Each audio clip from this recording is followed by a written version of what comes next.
In the small town of Elmwood, where everyone knows everyone, Maya Johnson was a standout student at Elmwood High. Known for her brilliant smile and friendly demeanor, Maya also took great pride in her appearance, especially her hair. Her long, curly locks were a symbol of her personality, vibrant and full of life. She spent hours washing, conditioning, and styling her hair, making sure it looked perfect every day. Her hair wasn't just hair to her, it was a form of expression, a part of her identity that connected her deeply with her heritage. Maya's father, Mr. Johnson, was a well-respected figure in the community. His job kept him busy, often away from home, but he always made sure to be there for Maya and her school events. His exact position in the community was somewhat of a mystery to those not in the know, adding an air of intrigue whenever his name was mentioned. On this particular day, the school was buzzing with excitement over the annual cultural festival, a day when students could celebrate and share their diverse backgrounds. Maya was particularly excited to participate, having prepared a presentation on African diaspora cultures. She wore a traditional African dress, vibrant with colors and patterns, complemented by her beautifully styled hair adorned with small, tasteful beads.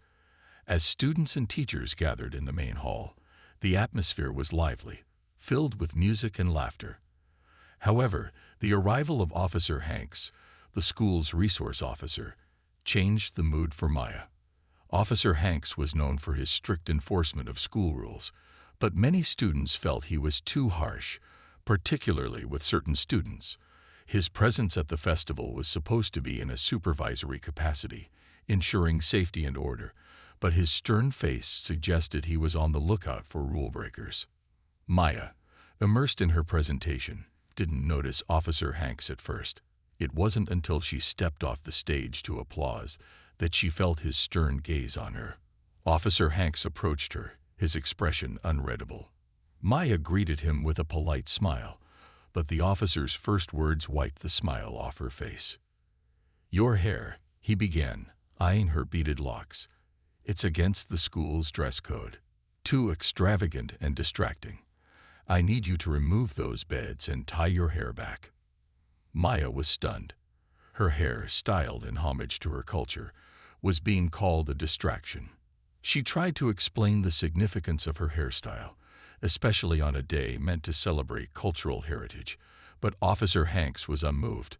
Insisting on adherence to the rules, he signaled for Maya to follow him to the school office, his attitude dismissive of her protests. The walk to the office was short, but for Maya, it felt like the longest walk of her life. Her peers watched in confusion and concern, whispering among themselves.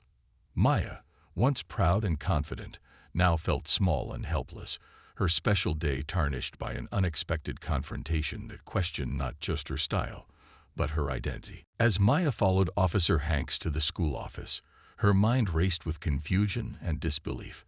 Her beautiful hair, adorned with beads that celebrated her heritage, had suddenly become a subject of contention. Despite her attempts to explain the cultural significance to Officer Hanks, he remained stern and unyielding. Inside the small, cramped office, the atmosphere was tense.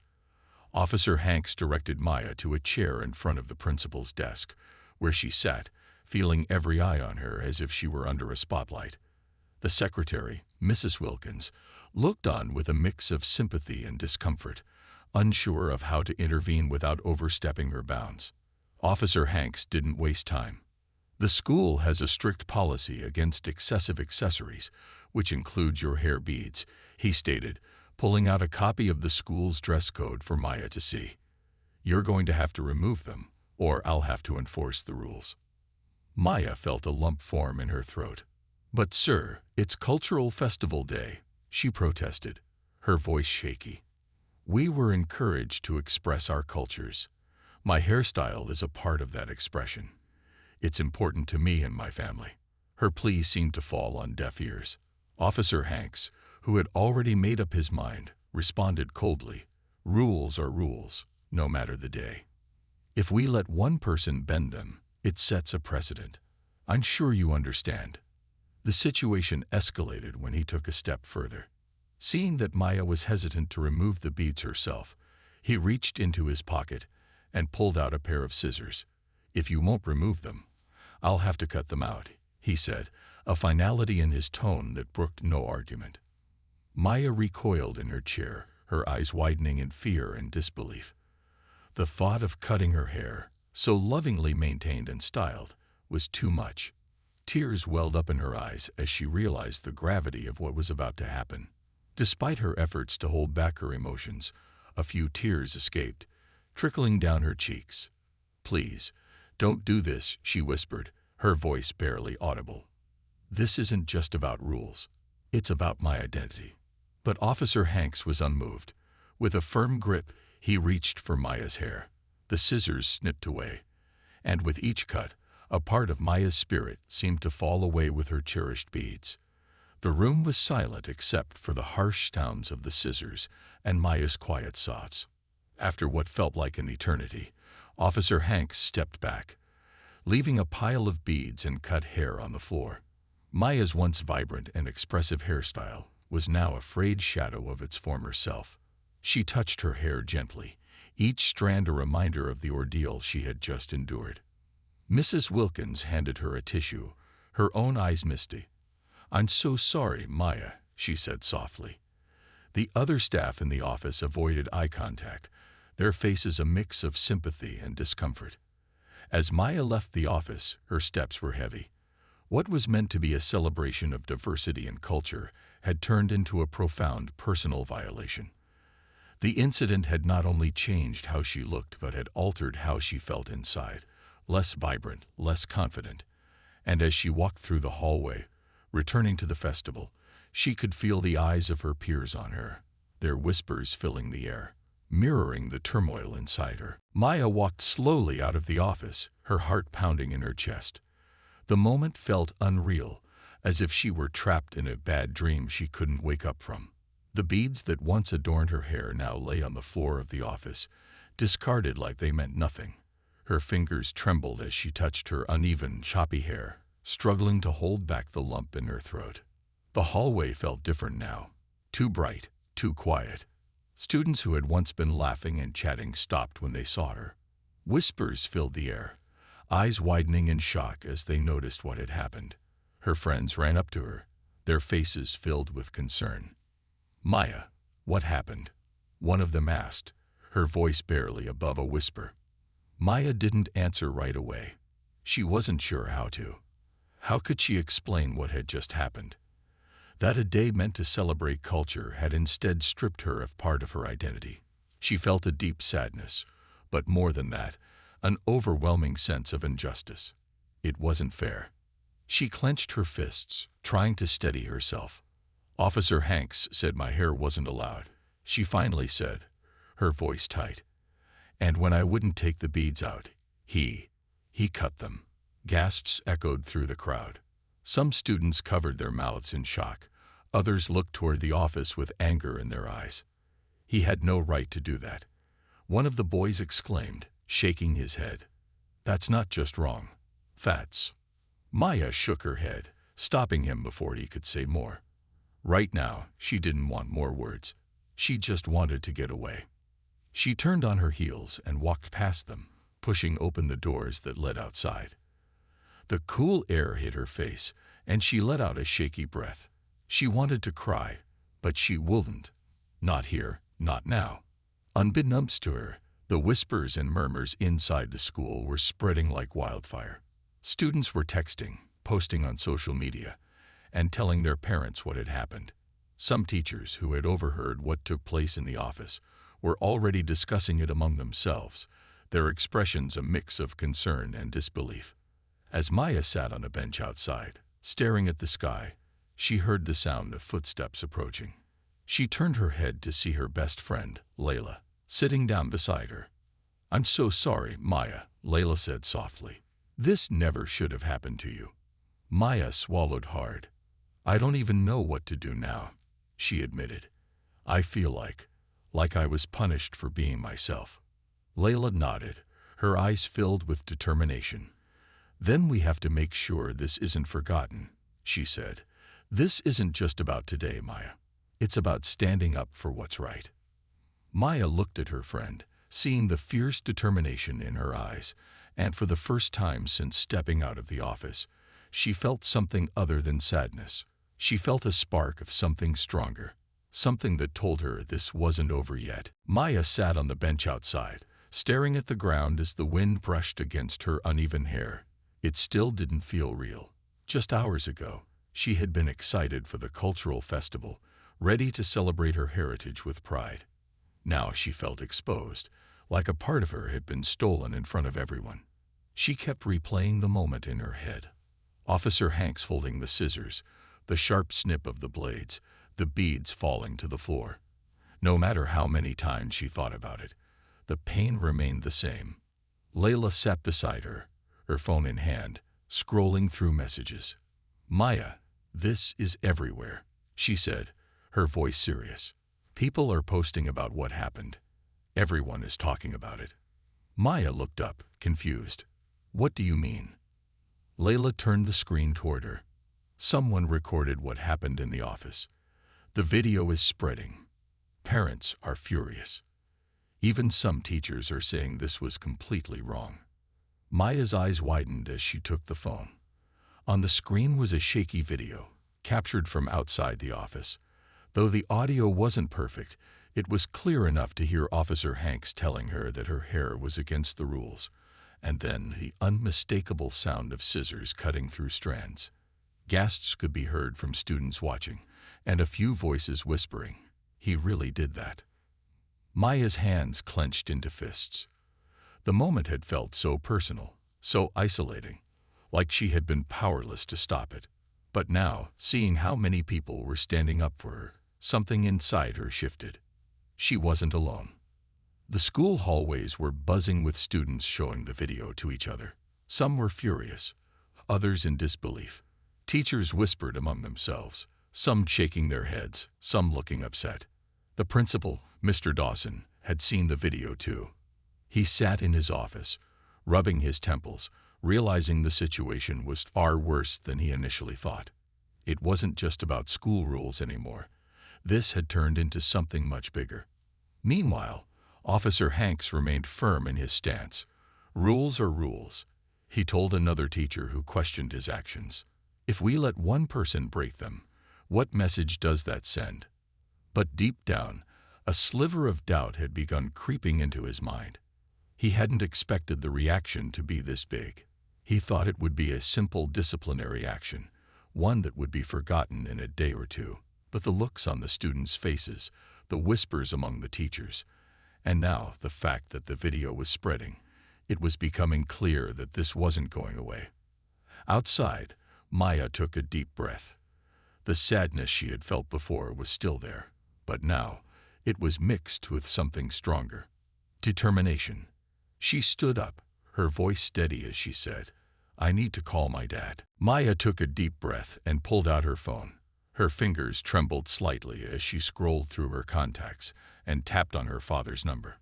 The phone rang once, twice, 3 times before she heard his deep, familiar voice on the other end. "Maya, is everything okay?" The moment she heard him, the lump in her throat returned. She had always been strong, always tried to handle things on her own, but this time was different. She felt small, vulnerable, and deeply hurt. She swallowed hard and forced herself to speak. "Dad," she said, her voice barely above a whisper. "Something happened at school." There was a pause on the other end, a pause that told Maya her father had immediately sensed something was wrong. "Tell me everything," he said, his voice calm but firm. Maya took a shaky breath and began explaining what had happened. She told him about the festival, about Officer Hanks stopping her, about the way he dismissed her words. When she got to the part about the scissors, about how he cut her hair without her permission, her voice broke. There was silence on the other end for a moment, but it wasn't the silence of indifference. It was the silence of deep, controlled anger. "Where are you right now?" her father finally asked. "I'm outside, near the parking lot," she said, wiping her eyes. "Stay right there. I'm coming." Maya ended the call and exhaled. Layla, who had been sitting beside her, placed a comforting hand on her shoulder. "He's going to fix this, Maya," she said with confidence. "I hope so," Maya replied, though deep inside, she knew her father wasn't the type to let something like this go without a fight. Inside the school, things were escalating. More and more students were seeing the video, and some were even sending it to their parents. A few parents had already started calling the school, demanding answers. The principal, Mr. Dawson, was pacing in his office, his phone buzzing nonstop. Outside, Maya and Layla heard the sound of a car pulling into the parking lot. Maya turned her head and immediately spotted her father's sleek black car coming to a stop. The door opened, and out stepped Mr. Johnson. He was a tall man with a commanding presence. His suit was neatly pressed, his posture straight, and his expression unreadable. But Maya knew her father well. Beneath that calm exterior, he was furious. Students near the parking lot whispered to each other as they saw him walking toward the school. Some recognized him instantly. Others had only heard about him through rumors. As he approached Maya, he gently touched her shoulder and looked at her hair. His jaw tightened, his eyes darkening at the uneven strands where the beads had once been. Without another word, he turned and headed straight for the school entrance. And Maya knew this was far from over. Mr. Johnson walked through the school doors with a quiet but powerful energy. The moment he stepped inside, heads turned. The students who had been watching from the hallways whispered among themselves. Some recognized him, while others only knew that this man had a presence that demanded attention. His face was calm, but his eyes carried a sharpness that made it clear he wasn't here for small talk. Maya and Layla followed behind him, their footsteps light compared to his steady stride. Maya had seen her father in professional settings before, but never like this. He wasn't just a father today. He was a man on a mission. As they reached the front office, the secretary, Mrs. Wilkins, looked up, her expression uneasy. She knew exactly why he was here. "Mr. Johnson," she greeted, her voice hesitant. "Principal Dawson is expecting you."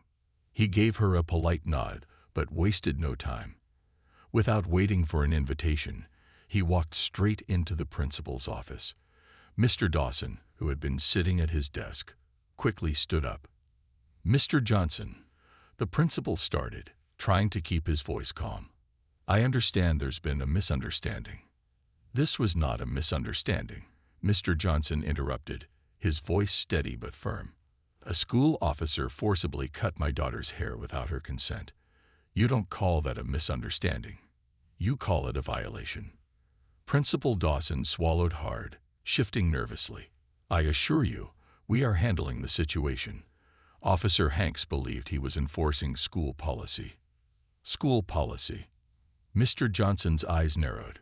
"Tell me, Principal Dawson, where in the school policy does it say a staff member, especially an officer, has the right to put their hands on a student and cut their hair?" The principal hesitated. He didn't have an answer. He knew this wasn't going to end well, and the weight of the situation was pressing down on him.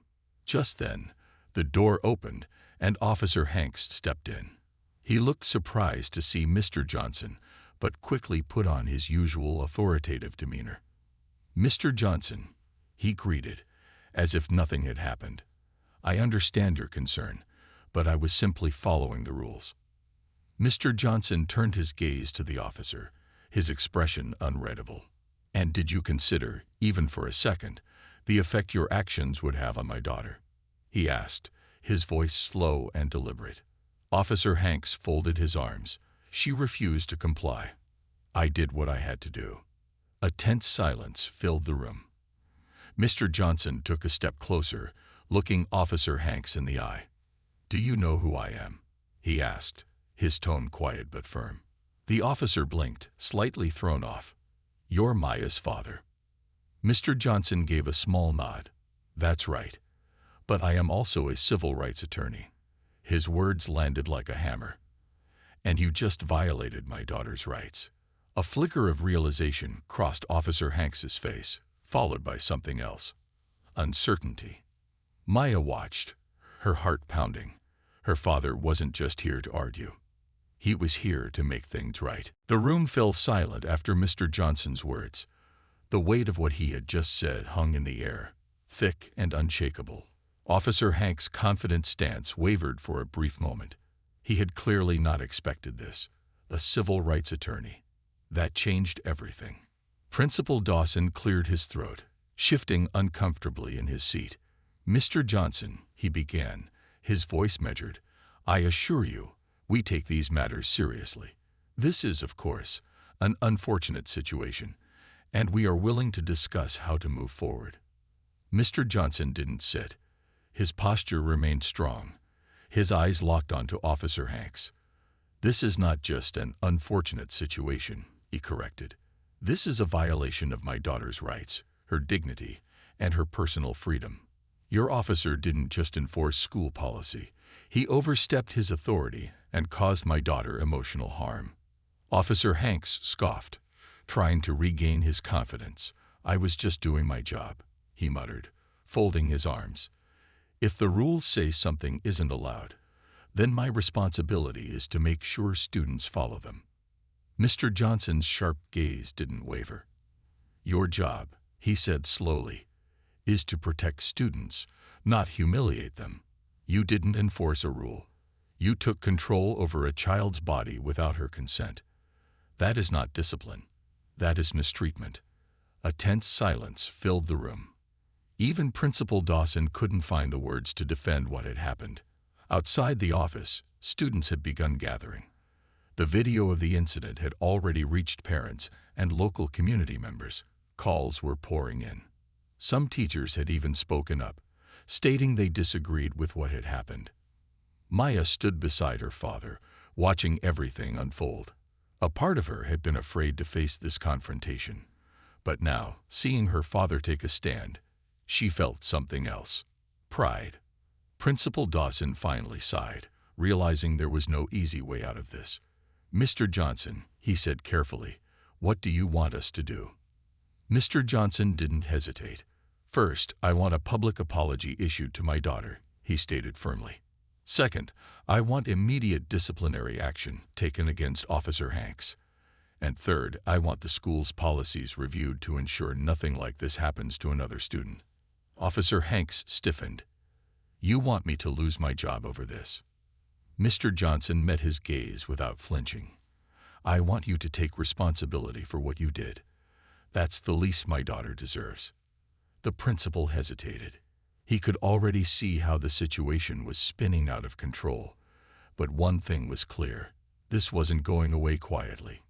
"I will speak with the school board," Principal Dawson said at last, "and we will take the necessary actions." Mr. Johnson nodded, but Maya could tell he wasn't done fighting. This was only the beginning. The days that followed were a blur of phone calls, meetings, and growing attention. News of what had happened at Elmwood High spread quickly, both within the community and beyond. Maya had never imagined something like this would happen to her, but now, with the story making headlines and social media buzzing, she found herself at the center of a storm she hadn't expected. But as the noise swirled around her, there was a new sense of empowerment. She wasn't just the girl who had her hair cut against her will. She was the girl whose voice had been heard. Maya's father, true to his word, made sure that things didn't end with just an apology. He contacted legal advisors, started discussions with community leaders, and worked tirelessly to ensure that Officer Hanks faced consequences for his actions. The school board convened, and after several days of meetings, they announced their decision. Officer Hanks would be placed on administrative leave while the investigation was completed. There would also be a review of the school's policies to prevent any further incidents of this nature. But it wasn't just the school that took notice. The local community rallied around Maya and her family. Several local organizations, including civil rights groups, expressed their support for Maya and her father's stand. They organized peaceful protests outside the school, demanding that the school take stronger action and that such violations would not be tolerated again. For Maya, the support was overwhelming. At first, it was hard to believe that so many people cared. She was just one student, one individual. But as letters of support flooded in and social media messages filled her inbox, she realized just how powerful standing up for what was right could be. Her friends, Layla and others, became more than just witnesses to the event. They became her allies in the fight for justice. Layla, in particular, was a constant presence, always by Maya's side, reminding her of her strength whenever the weight of the situation felt too heavy. "You're changing things, Maya," Layla would say. "You're not just doing this for you. You're doing it for everyone who's ever felt overlooked or silenced." And Maya believed that. Slowly but surely, she began to heal. It wasn't an easy process. There were moments when she would catch a glimpse of her reflection in a mirror and feel a pang of sadness for the hair she had lost. But every time those feelings crept in, she would think about the bigger picture. She wasn't just standing up for her hair. She was standing up for her right to be seen, heard, and respected. The school's public apology came a week later. It was broadcast during an assembly, where Principal Dawson addressed the entire student body. He apologized to Maya for the violation of her rights and promised that steps would be taken to ensure this never happened again. Maya, standing in the front row, felt a small sense of closure. It wasn't perfect, and it didn't undo the hurt she had experienced. But it was a start, and for the first time in a long while, Maya felt a sense of pride. She had faced something difficult, and she had come out stronger on the other side. In the end, Officer Hanks did not return to his position. The investigation revealed that he had acted inappropriately, and his actions had violated several protocols. The school implemented new training for all staff on cultural sensitivity and the rights of students. Maya's story had changed things, changed the way people thought, acted, and treated one another. And Maya knew that while her hair might have been cut, her spirit remained unbroken. She had used her voice to make a difference, and that, she realized, was far more powerful than anything her hair could ever represent.